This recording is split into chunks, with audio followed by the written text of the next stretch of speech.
Hey everybody, Lord Tamerlane back with some more obscurities in miniature. Well, you might have seen these guys before, but last time they were in a bunch of pieces. These are the Hex Beasts from West Exodus. So, looking at them, they are very lovely and gribbly and gross looking. Now, you'll have to forgive my poor gluing job.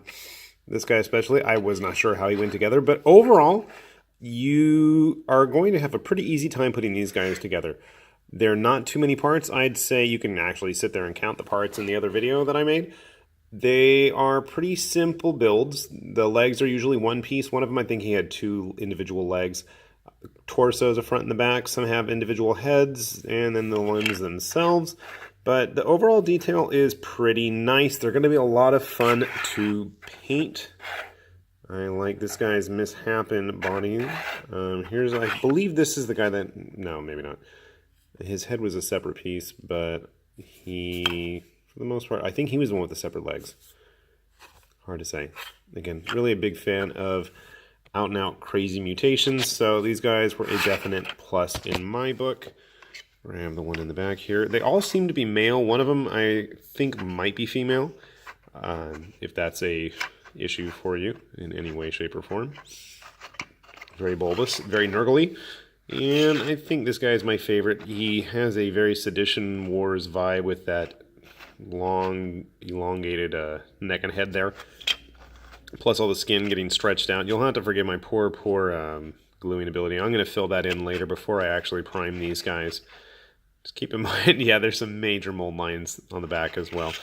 All of these figures, as you can see, good size. Now, just as a reminder, these are actually on medium bases. For West Exodus. A medium base in West Exodus is a 40mm base. So my first thought upon seeing these guys is, hey, these are going to make great poxwalkers. Well, not so much. When we put an actual poxwalker up next to them, despite the super giant base size of most of these West Exodus figures, you can see he barely goes up to their waist. Even if I set him closer up, I mean, there's still a huge size discrepancy. So my original hope of using these guys as proxy poxwalkers, probably not going to happen. My second thought was, hey, maybe I can use them as Chaos Beasts or something. Because, you know, we all love Chaos Beasts. So, let me see, I have an unpainted one here. Sorry for that. Poxwalker, we don't need you at the moment. But, well, Chaos Beast is a little bit bigger. He's also a lot crazier, but I guess if that's just my own preference for when I'm doing Chaos Beasts. Sadly, I don't have any more painted ones at the moment. But they tend to have a lot of limbs when I make them. So, using them as a Chaos Beast? Maybe not. My other thought was, what about using him as a Forsaken? Well, here we have a bit better size issue. I mean, he can fit in, but again, the Forsaken are on the old 25mm basis, so that might be an issue there. Next thought was, what about if I cut off the hands and turn them into Blight Kings or something for Sigmar? So, cut a Blight King.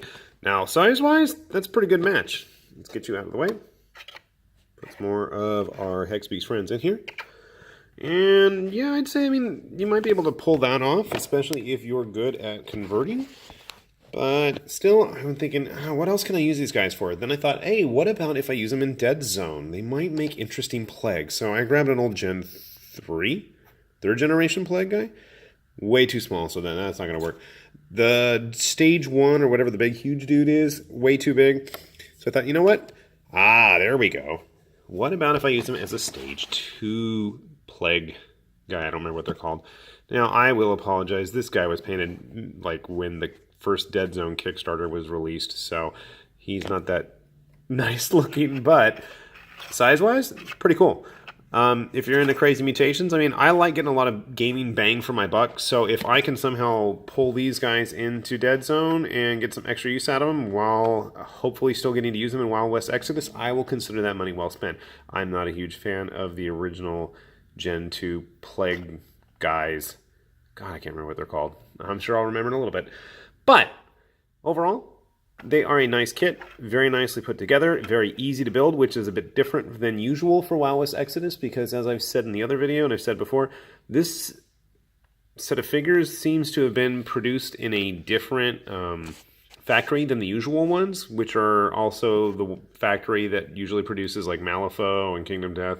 Lots of tiny little pieces. Not so with these guys. So they seem to retail for about $20 or so. You get 5 good-sized models. So if you're in the need of big, gross-looking monster dudes, they might just fit the bill. So, hope this has been somewhat entertaining. Probably not, but at least useful. And I will talk to you guys all later. Thanks for watching. Bye.